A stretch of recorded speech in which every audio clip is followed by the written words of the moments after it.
ସେ ଆମମାନଙ୍କୁ ଅତ୍ୟନ୍ତ ପ୍ରେମ କରିଥିବାରୁ ଆଉ ଗୋଟେ ନୂଆ ଦିନ, ଆଉ ଗୋଟେ ନୂଆ ସକାଳ ଆମମାନଙ୍କୁ ସେ ଦେଖିବାକୁ ଦେଇଛନ୍ତି। ସେଥିପାଇଁ ସେ ମହାନ ନାମର ମୁଁ କୋଟି କୋଟି ଧନ୍ୟବାଦ ଦିଏ। ତତ୍ସଙ୍ଗେ ସଙ୍ଗେ ମୋର ପ୍ରିୟ ଶ୍ରୋତା ବନ୍ଧୁଗଣ, ଆପଣମାନଙ୍କୁ ମୋର ପ୍ରଭୁ ଯୀଶୁ ଖ୍ରୀଷ୍ଟଙ୍କ ନାମରେ ପ୍ରେମ ଭରା ନମସ୍କାର ଜ୍ଞାପନ କରୁଛି। ଆପଣମାନଙ୍କୁ ଆଶା କରୁଛି ଆପଣମାନେ ସମସ୍ତେ ଭଲରେ ଥିବେ, କାରଣ ସେ ପ୍ରେମ କରିଥିବାରୁ ଆମମାନଙ୍କୁ ସେ ଜୀବିତ ମାନଙ୍କ ମଧ୍ୟରେ ବାସ କରାଇ ଆଉ ଗୋଟେ ନୂଆ ଦିନ, ଆଉ ଗୋଟେ ନୂଆ ସକାଳ ଦେଖିବାକୁ ଦଉଛନ୍ତି। ସେଥିପାଇଁ ତାଙ୍କ ମହାନାମରେ କୋଟି କୋଟି ଧନ୍ୟବାଦ ହଉ। କାରଣ ଆମମାନଙ୍କର କୌଣସି ଉତ୍ତମତା ନାହିଁ ଯଦ୍ୱାରା ଆମେ ନୂଆ ଦିନ ବା ନୂଆ ସକାଳ ଦେଖିବା ପାଇଁ, କିନ୍ତୁ ତାଙ୍କରି ଦୟା, ତାଙ୍କରି ବିବିଧ ଦୟା, ଯୋଉ ଦୟା କି କେବେ ସରେ ନାହିଁ, ଆଉ ତାଙ୍କରି ଦୟା ସକାଶୁ ଆମେ ଦେଖିବାକୁ ପାଉଛୁ। ସେଥିପାଇଁ ସେ ମହାନ ପରମେଶ୍ୱରଙ୍କର ଆମେ କେତେ ଧନ୍ୟବାଦ ଦେଲେ ମଧ୍ୟ ଉଣା ପଡ଼ିଯିବ। ପ୍ରିୟ ଶ୍ରୋତା ବନ୍ଧୁଗଣ, ଆଜି ପରମେଶ୍ୱର ଆମମାନଙ୍କୁ ଯେତେବେଳେ ଏକତ୍ର କରାଇଛନ୍ତି ଏହି ୟୁଟ୍ୟୁବ ଚ୍ୟାନେଲ ମାଧ୍ୟମରେ, ସେତେବେଳେ ଆମେ ତାଙ୍କର ଗୁଣଗାନ କରୁଛୁ, ପ୍ରଶଂସା କରୁଛୁ, ଆଉ ସମସ୍ତେ ଏକାଥରେ କହିବା ହାଲେଲୁୟା, ପ୍ରେଜ୍ ଦ ଲର୍ଡ। କାରଣ ତାଙ୍କରି ଗୌରବ କରିବା ଆମମାନଙ୍କର କର୍ତ୍ତବ୍ୟ। କିନ୍ତୁ ଆଜି ଜାଗତିକ ଚିନ୍ତାରେ ରହି ଆମମାନେ ଅନେକ ତାଙ୍କରି ଗୌରବ ପ୍ରଶଂସା କରିପାରିନଥାଉ। ବିଭିନ୍ନ ଚିନ୍ତାରେ ଚିନ୍ତିତ ହୋଇ ଆମମାନେ ତାଙ୍କରି ପ୍ରଶଂସା କରିପାରିନଥାଉ ଏବଂ ତାଙ୍କୁ ଆମେ ମାନେ ଠିକ ସମୟ ଦେଇପାରିନଥାଉ, ଯାହାକି ସେ ଆମମାନଙ୍କ ଠାରୁ ଚାହାନ୍ତି। ତଥାପି ପରମେଶ୍ୱର ଏ ଅଳ୍ପ ସମୟ ଆମମାନଙ୍କୁ ଦେଇଛନ୍ତି ତାଙ୍କରି ଗୌରବ ପ୍ରଶଂସା କରିବା ପାଇଁ। ସେଥିପାଇଁ ଆଜି ଆମମାନେ ଚିନ୍ତା କରିବା, କାରଣ ଆଜିର ବିଷୟ ଯାହା ମୁଁ ଚିନ୍ତା କରିବାକୁ ଇଚ୍ଛା କରିଛି, ଆଉ ପରମେଶ୍ୱର କହନ୍ତି ଦୁଇ ମୁନିବର ସେବା ତୁମେ କରିବ ନାହିଁ ବୋଲି। କିନ୍ତୁ ବର୍ତ୍ତମାନର ମନୁଷ୍ୟମାନେ କଣ ଖାଇବୁ, କଣ ପିଇବୁ, ଏସବୁ ଚିନ୍ତାରେ ଚିନ୍ତିତ ହେଇ ରହିଥାନ୍ତି। ଆଉ ବିଭିନ୍ନ ପ୍ରକାର ଅନୈତିକ କାର୍ଯ୍ୟ ବା ଅନୈତିକ ପଥରେ ଚାଲନ୍ତି। ସେହି ଲୋକମାନଙ୍କ ପାଇଁ ପରମେଶ୍ୱର ପ୍ରତିଜ୍ଞା କରିଛନ୍ତି, ଆଉ ବାଇବେଲ ତାହା ପ୍ରକାଶ କରେ। ଆମେ ଯଦି ପଢିବା ମାଥ୍ୟୁ ତାର 6:31, ଦୟାକରି ଆପଣ ମାନେ ଧ୍ୟାନ ସହିତ ଶୁଣନ୍ତୁ, ଆଉ ମୁଁ ତା ପଢିବାକୁ ଚାହେଁ। ଏଣୁ କଣ ଖାଇବା ଅବା କଣ ପିଇବା କି ଅବା କଣ ପିନ୍ଧିବା, ଏହା କହି ଚିନ୍ତିତ ହୁଅ ନାହିଁ।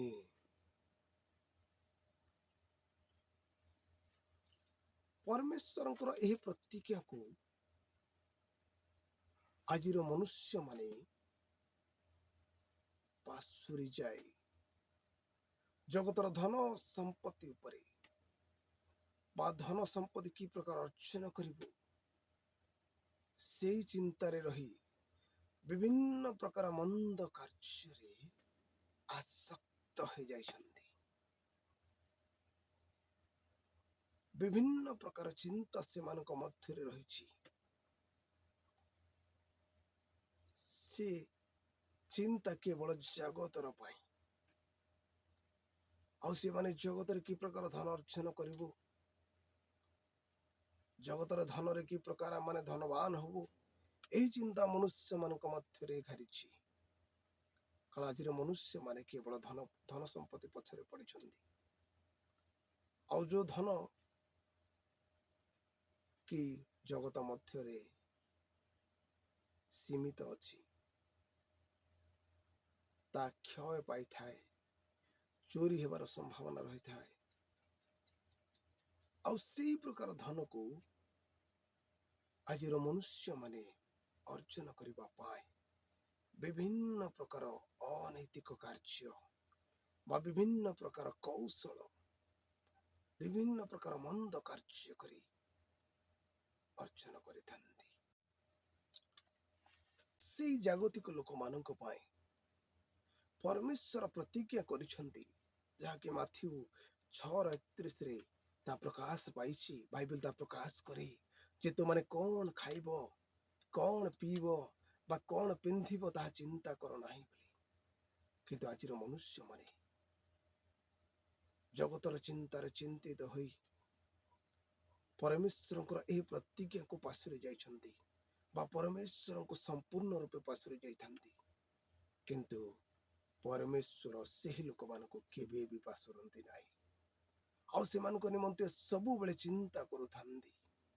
ଆଉ ସେମାନଙ୍କର ଯାହା ଯାହା ଆବଶ୍ୟକ ରହିଛି ଏ ପୃଥିବୀ ମଧ୍ୟରେ ବା ଜଗତରେ ସେ ସବୁ ଯୋଗାଇଥାନ୍ତି।